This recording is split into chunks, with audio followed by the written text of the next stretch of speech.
Caríssimos irmãos, nós encerramos o nosso tempo do Natal com as festas próprias que caracterizam esse tempo e agora iniciamos o que nós chamamos na nossa liturgia de tempo comum. Já é o segundo domingo, porque a festa do batismo do Senhor faz essa transição. O que é o tempo comum? São 2 ciclos. Iniciamos agora e vamos depois interromper com a Quaresma.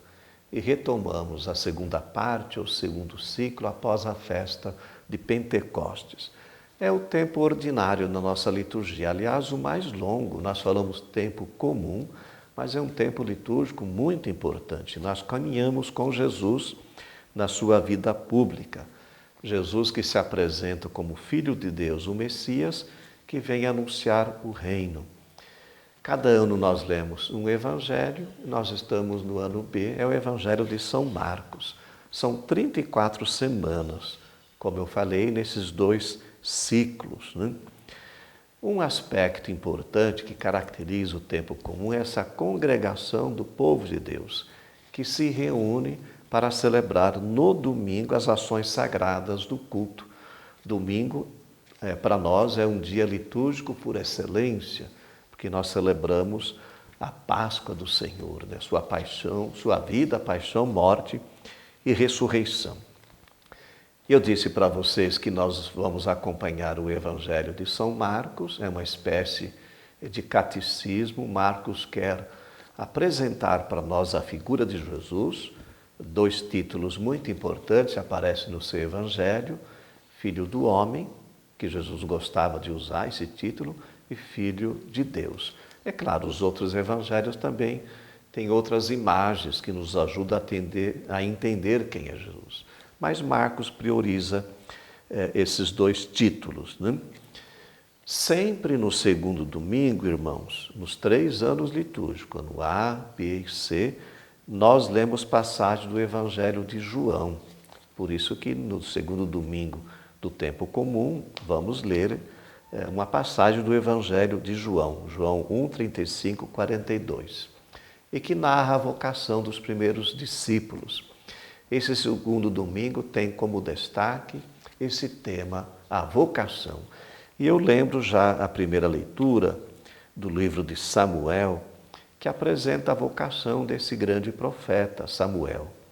É um menino que foi consagrado a Deus, cresceu lá no templo, mas não entendeu o chamado do Senhor. Foi preciso Deus repetir 3 vezes. E o sacerdote Eli se colocou como um mediador para ajudar o menino a entender que era Deus que estava chamando.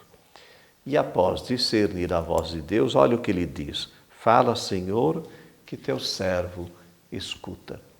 Às vezes nós também temos dificuldade para discernir este chamado de Deus ou a sua vontade. Vamos pensar, irmãos e irmãs, nos nossos adolescentes, nos nossos jovens. Hoje não é muito fácil discernir uma vocação. Um adolescente, um jovem precisa de ajuda, precisa da igreja, precisa de pessoas que vão ajudando a entender, a compreender o chamado de Deus e dar uma resposta. Depois também no próprio Evangelho, o texto fala da missão de João Batista, que aponta a Jesus como o Cordeiro de Deus, uma imagem belíssima, tão forte que entrou na nossa liturgia. Nós rezamos na missa: Cordeiro de Deus, que tirais o pecado do mundo. Então João usa essa imagem nos seus escritos, tanto no Evangelho como no livro do Apocalipse, e é uma imagem que lembra 2 figuras: do servo sofredor, que está no livro do profeta Isaías. São alguns cantos que falam da missão dessa figura um pouco estranha, mas que se coloca como cordeiro que carrega as nossas dores ou sofrimento. Ou o cordeiro da Páscoa, quando os judeus celebravam essa festa e que lembra essa redenção que Deus oferece. Jesus é esse cordeiro que carrega as nossas dores e vem para nos redimir, nos salvar. Logo depois vem a vocação dos primeiros discípulos. E é interessante que há um diálogo de Jesus com eles. Jesus faz uma pergunta: o que vocês estão procurando? Ao ser interrogado pelos mesmos sobre o seu lugar de morada, Jesus continuou e disse assim: vinde ver. para mostrar que a vocação é uma experiência, né, que nós fazemos de encontro com Jesus, né? O texto fala que eles foram e permaneceram com ele aquele dia. André conduziu também o seu irmão Simão Pedro a Jesus. E depois, na segunda leitura, um trecho da carta de Paulo aos Coríntios, ele apresenta para nós um caminho de pureza e de santidade no nosso corpo, na nossa sexualidade. Olha que bonito que Paulo fala, que o nosso corpo é templo do Espírito. Por isso nós glorificamos a Deus com o nosso corpo. É uma nossa vocação também. Então a vocação é essa experiência, né? É sempre Deus que toma a iniciativa, nós procuramos responder. A vocação é pessoal, ninguém pode responder pelo outro. Pode ser um meio, uma mediação, pode ajudar. Eu posso ajudar alguém, um jovem, por exemplo, a discernir a sua vocação, mas a resposta tem que ser dele, é pessoal, né?